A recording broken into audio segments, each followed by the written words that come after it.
So, Dan George with John Mousinho. John, first of all, happy Easter. Have you had a moment over the weekend to kind of take a breath at all, or has it all been non-stop in preparation for this game? Yeah, I mean, pretty non-stop when we have these quick turnarounds with the games. I know we've had an extra day for the rest of League One, but it's just like a usual week where we've got a Tuesday, Saturday game in terms of the break. So we did the post-match really quickly after the Wycombe game. Make sure we boxed that off in here on Saturday morning, and then it was all about preparation for Derby yesterday. So just any injury updates at all? Can we get an update on Callum Lang and Tino Anjurin at all, and anything else that's popped up since Friday? Yeah, I mean, Tino's looking good in training. We wanted to leave him for the Friday game, but he's back available for selection tomorrow. In terms of Callum, probably looking more towards the Bolton game for Callum. It's just going a bit slower than we had initially hoped, but still coming along pretty nicely. And in terms of the squad from the weekend, we've got a couple of players that are 50-50 that have come out of the back of the game on Friday, but nothing that we're going to name at the moment for obvious reasons. But we'll do some final checks tomorrow. How much does the possibility of what can be achieved this season excite you? I mean, that's something that ever since I joined Portsmouth has been something that's obviously been in the back of everyone's mind and probably the forefront of everyone's mind over the past few weeks especially, and this season there has been that expectation and I think pressure at least to be competitive at the top of the league, and we've obviously managed that. So I think there's two parts to it. It's making sure that we do keep our feet on the ground, and we do make sure that we just approach tomorrow night and Saturday and all the subsequent games as exactly what they are, which is just another game, another opportunity to win 3 points. But also I think it's useful to get a bit excited about where we are in the league, not get too carried away, but also just leverage that to try and I think increase everybody's sort of levels of inspiration, for want of a better phrase. Derby County under the lights at Fratton Park, first v second. Excited for it? Yeah, I mean, I get excited for every game, but it's set up really well. Derby have done brilliantly this season and they're in really good form. Everything about the game, obviously, over the bank holiday weekend, being on Sky, being under the lights at Fratton on a Tuesday night, I think sets it up to be a brilliant occasion.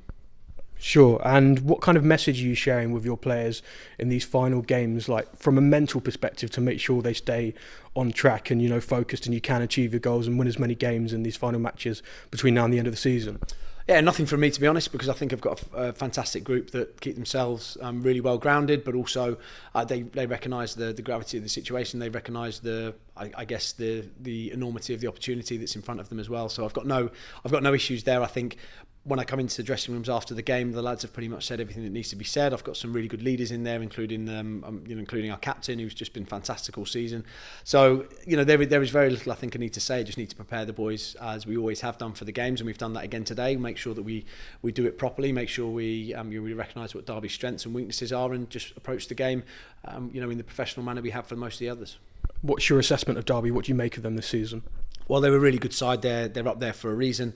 They've got some fantastic talent across the squad, with certainly 11 players that have played in the Championship or higher. That's the way it seems anyway. It might not be completely accurate, but that's the way it certainly seems from looking at their starting 11. And with plenty off the benches as well. So I think Paul's done a fantastic job of getting them to where they are after, I guess, the disappointment of the back end of last season. And they're a side in really good form as well. So we've got to make sure we're right on top of our game.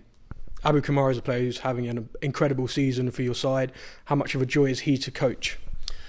Yeah, I mean, exactly that. He's been brilliant. He's very, very coachable. He's a really, really nice young lad. He takes everything on board really well. Probably too polite at times. We probably wanted to keep working on that and keep getting a bit more edge and a bit more of a ruthless edge. He was so good on the weekend, and the only criticism I would have had of Abu was saying, let's convert some of those opportunities in the second half to goals as well. Assists, he's right up there. He's got plenty of goals this year as well. I think he can get even more with the talent that he's got. So really impressed with how he's got on this year. And Koby Bishop continues to bang them in the back of the net. Yeah, I mean, that's really pleasing for Koby. He'd gone through, by his standards, probably a fairly barren patch, but it obviously didn't bother us. I've spoken many, many times about the fact that I see Koby as much more than just a goal scorer, the fact that he leads the line so well in possession and out of possession. And that was obviously one of the reasons that we decided to select him for the game on Friday. And it's been a very, very difficult 6 weeks, I think, for myself and the staff in terms of who we selected as number 9, because we've got 2 centre forwards that are right at it at the moment. And I was really pleased that Koby got those goals, and it's another headache going into the game tomorrow. Your first full season in management here at Portsmouth, how much would it mean to you, first of all, if you could get promoted in your first full season in management? Yeah, I mean, nothing really changes on that. The ambition of when I came to the football club was always to try and achieve that at some point.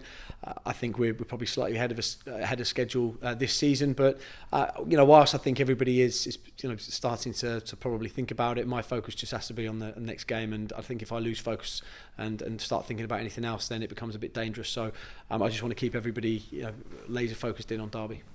And you've had that season and a half kind of to build your bond with the Portsmouth supporters, and how special do you feel that bond is becoming between yourself and the fans and the football club in general? I mean, I think it is. It's growing. It grows every week. I mean, it makes it a lot easier when you win games, definitely, and when we have some of the nights that we've had at Fratton, some of the afternoons that we've had at Fratton, I think that especially helps.